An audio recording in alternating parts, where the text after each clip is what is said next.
Hey, this is Myke from the Jailbirds, and I'm going to be going behind the song with our new track, Take Me Away.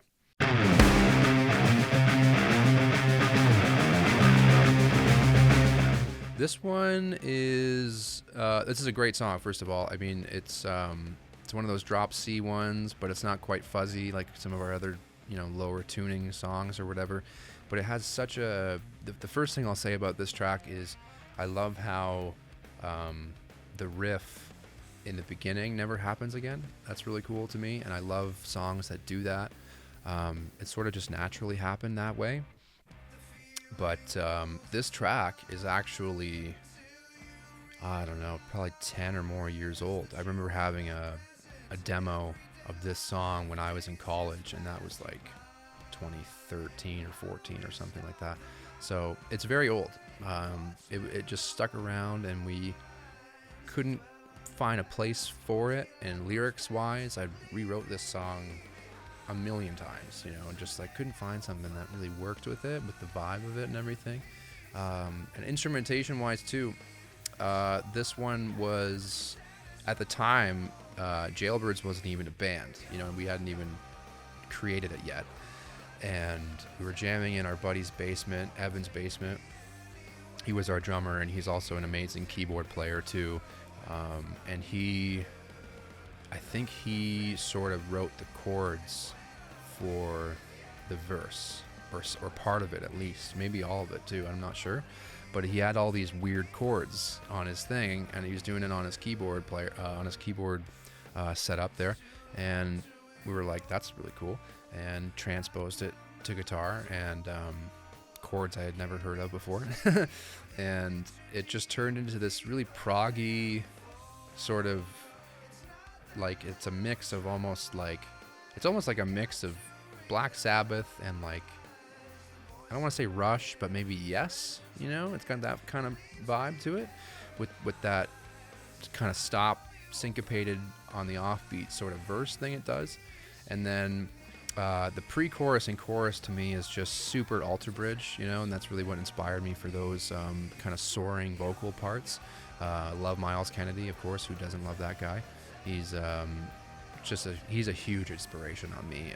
I have a similar voice in terms of the cleanness to his vocal, and I just loved always how he just was in this super heavy band that was like fucking holy shit heavy, and he's singing clean on it, right? And it sounded so cool, and no one had really done that before. Everyone's trying to have that gritty rock vocal, which is great too, don't get me wrong. I love that, but I couldn't do that. My voice doesn't do that. And so he was really inspiring to me in that regard. I was like, well, I guess if Miles is doing it like that, it sounds really cool. Maybe it can work, right? And I mean, you could say the same thing about Ozzy too. Really, he's got the same sort of. It's not distorted. He's not throaty. I mean, maybe later on, but especially those early records, it's very clean on his vocal, right? And it just cuts through. It's great. So yeah, Alter Bridge was a big inspiration for this song, and it is a big inspiration for me in general. I love Alter Bridge, love Miles and his work with Slash, of course. Slash is my favorite guitar player, and so that was like a worlds colliding for me as a teenager. That was really cool. I think actually I learned of Miles by seeing Slash solo band or whatever, and was like, who the fuck is this? This is amazing. And then obviously his other band is amazing too. So yeah, Take Me Away. It has that proggy kind of vibe to it, and it's our most out there song, I think, and it really takes you on a roller coaster of a ride, this one, and ups and downs, and the verse sort of changing from the first verse to the second verse. The first verse, when you listen to it, it's just shots on the drums, right, following the bass, and the bass is just hitting the same note the whole time over those chords or under those chords.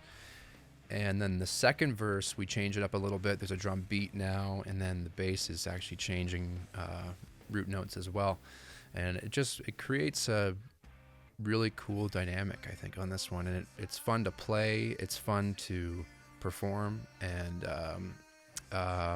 it's a banger of a song, and it's really like it's upbeat and then it's not, and then it is again, and it's kind of taking you around. And that's what I like about music. Sometimes, you know, it can take you on that path. It doesn't have to all be one vibe for the whole song, although I love that too, you know. That's great too. One thing about this track, the guitar solo, this one was like, I'm trying to explain, our producer Matt Grady was like, he like shot out of his seat when I played it for him. I was just like, this is it, and you know, hit record, and he was like, this solo is like, I don't even know what he said. It was just like, he was just so floored by it, and he loved the whole thing about it. And he's just, I remember him, he gets so excited, and that's why it's great working with Matt, because we're excited too, and it's great when he's equally as excited about how awesome something is. And he was just like, always like, I just can't wait to mix this fucking solo. I'm just gonna have it all the way up. It's gonna be great. It was just so much fun. He's a fun guy, and so much fun to work with him. And yeah, we, you know, this solo got the phaser on it, you know, very Van Halen, and yet it's, I don't even know what I could call it. I wrote the solo back when we had that demo years and years ago, and it's just stuck around like that. And I tried to make a part that was sort of similar to what I'm hearing from guys like Mark Tremonti from Alter Bridge, and Creed, of course. And I was more of an Alter Bridge fan. I never really listened to Creed when I was younger, but I just loved his work in Alter Bridge with the solos and everything, and just like tried to come up with something like that, you know, and using a different scale and stuff, and just like trying something new, you know, because those chords are, you know, you don't really want to necessarily just rip a pentatonic solo over that. It's just like, it'll sound good, sure, but like I wanted to get something a little bit more flavorful, if you will. Yeah, I mean, I really like how that solo turned out and everything, and it's always nice when the guys in your band and your producer are like, fuck, this is great, you know, because it's a very personal thing, guitar solos, you know. It's a voice, you know, it's your voice and your vocal, so that's how I see it, at least, you know. It's an expression of your inner self in a way, you know what I mean? And so it turned out really great. I love the tone we got.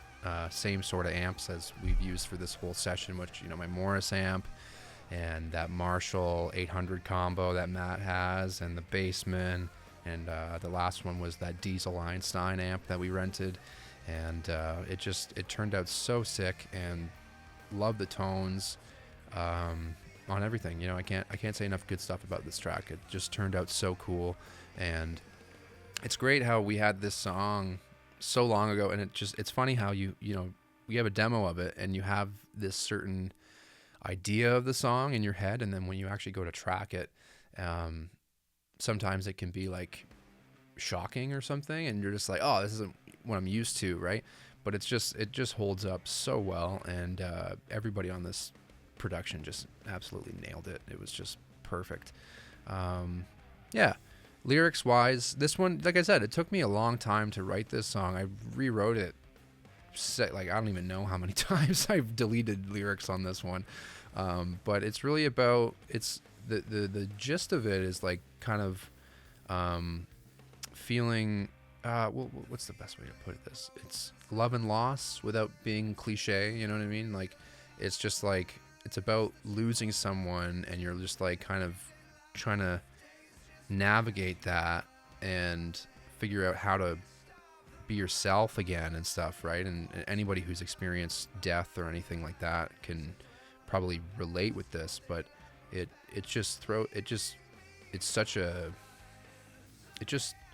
there's no way to put it into words. It just fucks you up, you know, and just, you don't feel like yourself.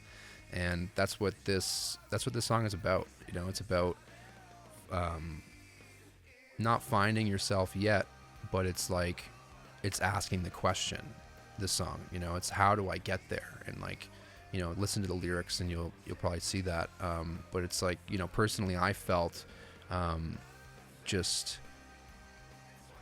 out of my mind about it, right? And just like, just how do I get through this, and how do I live? What's the best way to put this? How do you live again, right? And how do you kind of come above it? And almost, you feel like you don't want to, because it's like you don't want to like disrespect or anything, but it's like at the end of the day, if you lost someone, they don't want you to be feeling like this, right? So it's like that's really what the song is about, is how do you overcome it and live with it, and just continue doing what you need to do, you know what I mean? And and it gives you a whole new perspective on life and everything too, and you kind of learn how to live with it, and it makes you stronger in a way too. It can make you stronger in that regard, and removes unnecessary fears sometimes too. You have anxieties about things that don't matter, and then that teaches you, oh, this didn't fucking matter at all, I don't have to worry about this. So it can be actually like, there's a small side of